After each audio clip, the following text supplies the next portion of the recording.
जी, मैं Ravi Bhushan Sharma, trade union भारतीय मजदूर संघ डिस्ट्रिक्ट कन्वीनर डोडा। सबसे पहले तो मैं जो हमारी डिस्ट्रिक्ट की भारतीय मजदूर संघ की लीडरशिप जो आज इस प्रेस कॉन्फ्रेंस में पहुंची और आप मीडिया के तमाम साथियों का धन्यवाद करूंगा इस प्रेस कॉन्फ्रेंस को कवर करने के लिए। आज की ये जो हमारी प्रेस कॉन्फ्रेंस है, ये जम्मू कश्मीर के डेली वेजेस को लेकर है। मैं आपको बताना चाहूंगा कि जम्मू कश्मीर के अंदर अगर मैं अलग अलग विभाग की बात करूं जिनमें हमारे डेली वेजेस जो है वो काम कर रहे हैं, उनमें पहला हमारा जल शक्ति विभाग है। उसके बाद हमारा म्युनिसिपैलिटी जिसमें हमारे सफाई कर्मचारी भाई डेली वेजेस काम करते हैं। R&B, PWD, irrigation, health, municipality, RDD के डेली वेजेस की प्रेस कॉन्फ्रेंस है आज। आप देखते हो कि जम्मू कश्मीर के अंदर हमारा डेली वेजर लगातार सड़कों पे संघर्ष कर रहा है। संघर्ष हमारा जो है वो 4-5 डेली वेजेस की अहम डिमांड्स को लेकर चल रहा है, जिसमें मैं आपको बताऊं कि सबसे पहला और अहम मुद्दा जो डेली वेजेस का जम्मू कश्मीर के अंदर है वो है रेगुलराइजेशन पॉलिसी।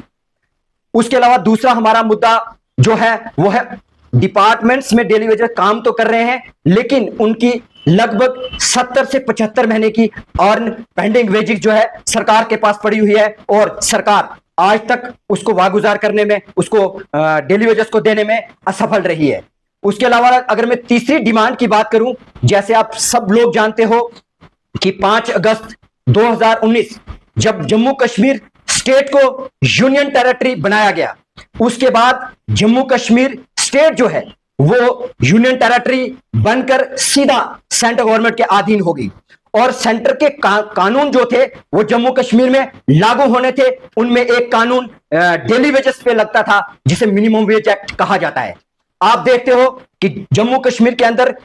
विभिन्न विभागों में जो डेली वेजेस काम कर रहे हैं उनको मात्र 311 रुपए महाना दिया जा रहा है, जो सरासर जम्मू कश्मीर के डेली वेजर के साथ नाइंसाफी है। कम से कम 700 रुपया, अगर मैं आज 2024 की बात करूं तो कम से कम 700 रुपया जो है minimum wage act Jammu Kashmir के डेली वेजर को मिलना चाहिए था। तो हमारी सरकार से तीसरी बड़ी मांग जो है वो है minimum wage act Jammu Kashmir में लागू करने की। उसके बाद अगर मैं हमारी एक अहम चौथी डिमांड है,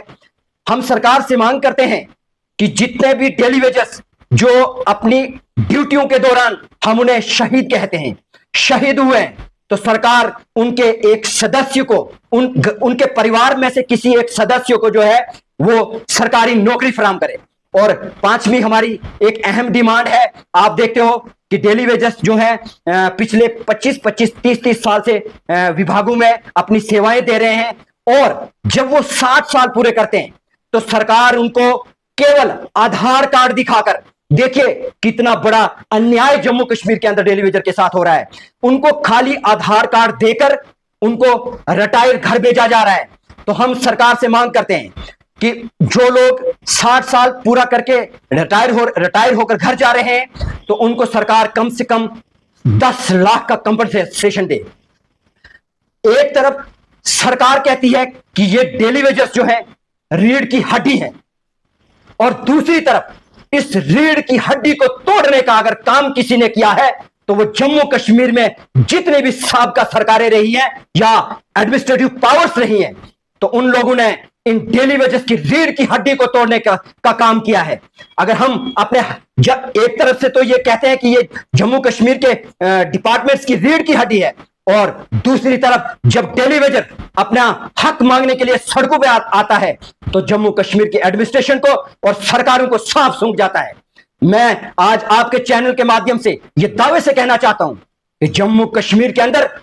80% वर्क जो है अलग अलग डिपार्टमेंट्स के अंदर हमारा डेली वेजर करता है और डेली वेजर के बलबूते पे जम्मू कश्मीर चल रहा है। लेकिन जब इंसाफ की बारी आए तो तब जो है इनके पास 100 बहाने होते हैं। लेकिन हमने भी तय किया हुआ है कि जब तक जम्मू कश्मीर के डेली वेजर्स को इंसाफ नहीं मिलेगा तो हम आगे इस लड़ाई को भारतीय मजदूर संघ के बैनर तले पूरे जोर शोर से पूरे जम्मू कश्मीर के अंदर उठाएंगे।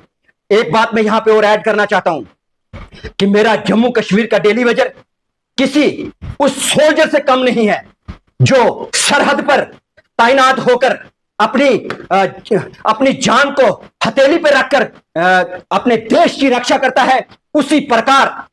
अगर मैं इतिहास की बात करूं तो उसी प्रकार हमारा डेली वेजर भी जो है जम्मू कश्मीर की जनता की और डिपार्टमेंट्स को चलाने में अपनी अहम भूमिका निभा रहा है। अगर मैं पीछे 90s के दौर की बात करूं, आपने देखा 90s के दौर में जम्मू कश्मीर के अंदर कैसे हालात रहे।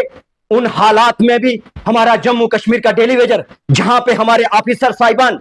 अपने ऑफिस तक जाने में कतराते थे और परमानेंट एम्प्लॉइज फील्ड में ड्यूटी करने से कतराते थे और अपनी सर्विसेज जो है वो रिटायरमेंट लेना चाहते थे, उस दौरान में भी जम्मू कश्मीर के डेली वेजर ने जांबाज सपाई की तरह हर उस कोने में, चाहे वो पहाड़ हो, चाहे वो शहर हो, चाहे वो गांव हो, हर एक जगह जनता की सेवा करने में अपना अहम रोल निभाया। उसके बाद जम्मू कश्मीर के अंदर जब एक समय आया कि बहुत बड़ी बाढ़ कश्मीर में आई, तो वहां भी एक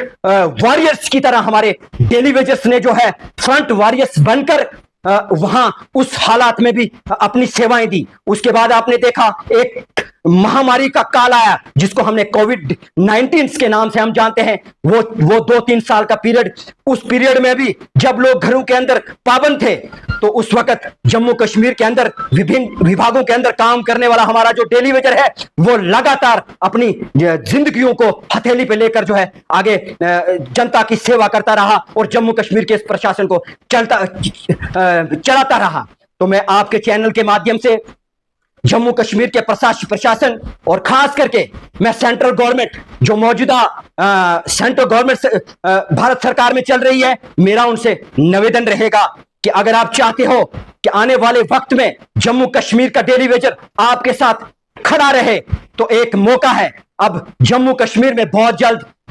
मुझे लगता है असेंबली इलेक्शन का ऐलान होने वाला है। उससे पहले मौजूदा सरकार के पास मौका है कि वो जम्मू कश्मीर के सेंट्रल गवर्नमेंट जम्मू कश्मीर के डेली वेजर्स को के लिए एक पैकेज का ऐलान करे और जम्मू कश्मीर के डेली वेजर्स को राहत देने का काम करे।